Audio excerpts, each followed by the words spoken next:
This video is brought to you by Brilliant. The European Parliament, or EP elections last weekend, yielded some surprising results.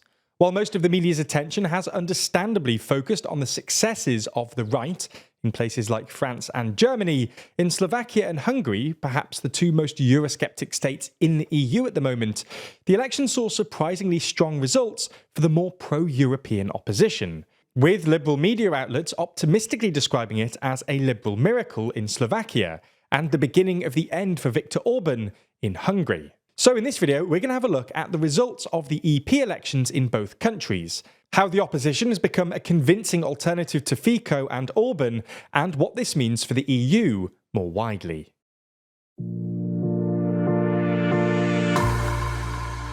Before we start, if you haven't already, please consider subscribing and ringing the bell to stay in the loop and be notified when we release new videos. Let's begin with some context. In Hungary, Prime Minister Viktor Orban and his nationalist conservative Fidesz party have been in power for the best part of 2 decades. Orban has been Prime Minister since 2010, but also held office from 1998 to 2002, and over the years he'd steadily become more and more authoritarian. In 2014, for instance, in a now infamous speech about illiberal democracy, Orban described Russia, China and Turkey as model states for Hungary, and has since been openly building an illiberal state in Hungary. Over the years, Orban has introduced a number of laws that have restricted media pluralism, limited the power of key state institutions, especially the judiciary, and immobilised civil society.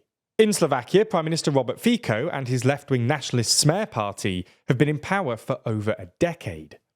They were ousted in 2018 after mass protests were triggered by the murder of a journalist investigating organised crime within Smer, but Fico was re-elected last October after an unimpressive stint in power by the opposition. Fico has since begun to fast-track multiple pieces of controversial legislation, including scrapping the Special Prosecutor's Office and changing the governance of the public broadcaster RTVS. On top of this, both Fico and Orban have strained relations with the EU. They've spent years criticising it as undemocratic, and more recently condemned European military aid to Ukraine.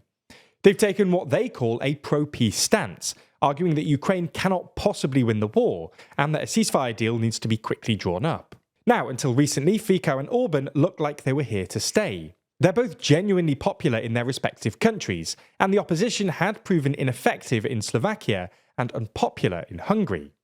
However, in the past few months, things have begun to change. In Slovakia, the illiberal pro-European party Progressive Slovakia, or PS, has emerged as the key opposition party.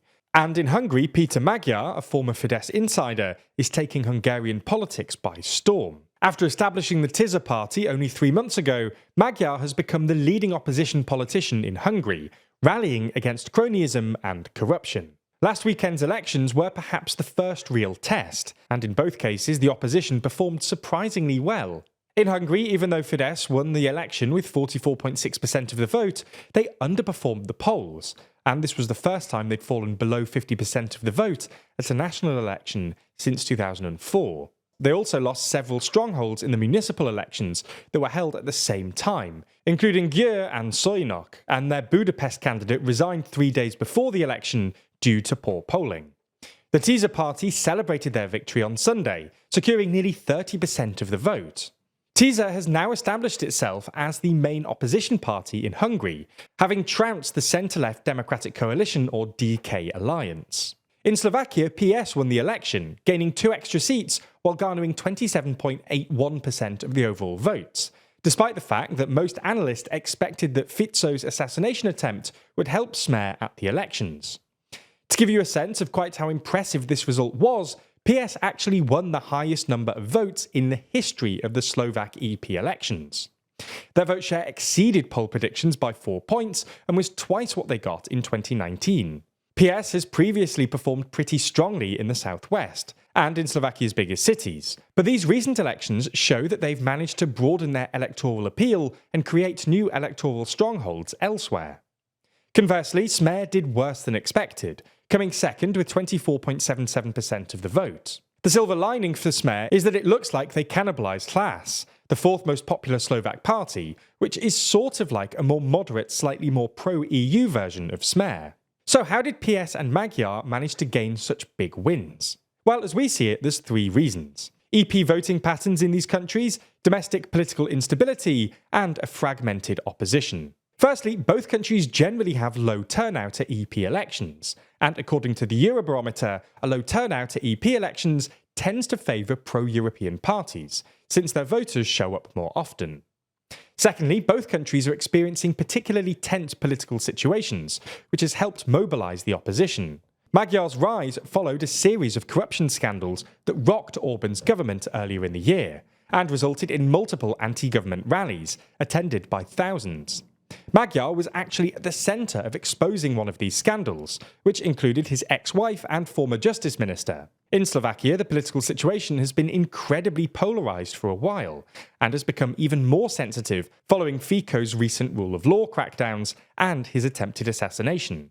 PS voters in Slovakia, who were increasingly worried about the country's direction, were mobilised in large numbers, which could explain the dramatic increase in turnout since the last EP election. Finally, in both cases, PS and TISA were also bolstered by the fragility of other smaller opposition parties. In Hungary, many anti-Orban voters have become fed up with the established opposition. They fumbled their last campaign, have run mayoral candidates against each other, and have repeatedly failed to form strong coalitions. Magyar and TISA, by contrast, seem to campaign competently, despite having very little resources. Similarly, in Slovakia, the failure of the two other liberal opposition parties, Demokrati and SAS, to win any seats sealed the deal on PS being the voice of the opposition.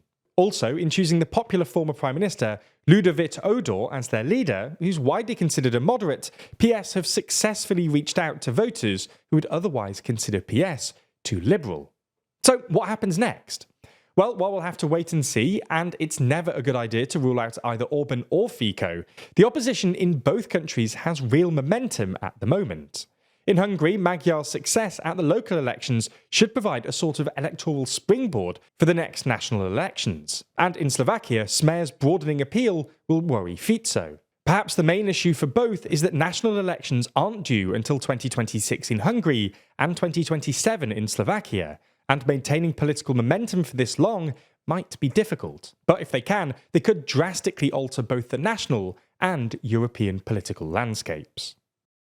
Now, understanding exactly what has or is going to happen here can be a little tricky, requiring you to evaluate lots of information from different, often partial sources. It would be sensible then to begin improving your critical thinking skills so that you can keep sharp and better understand what's going on. And well, our sponsor Brilliant.org can help you do just that. Brilliant is the online learning platform that's designed specifically to teach you everything from maths, data analysis, programming, and AI from the ground up.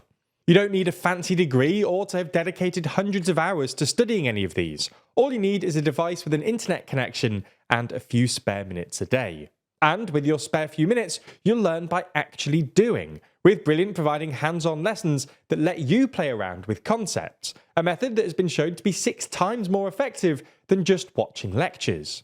What makes this even better is that this content is created by an award-winning team of teachers, researchers, and professionals from MIT, Caltech, Duke, Microsoft, and more. You can try everything Brilliant has to offer for free for a full 30 days. Just click on the link in the description. That way, you'll also get 20% off an annual premium subscription.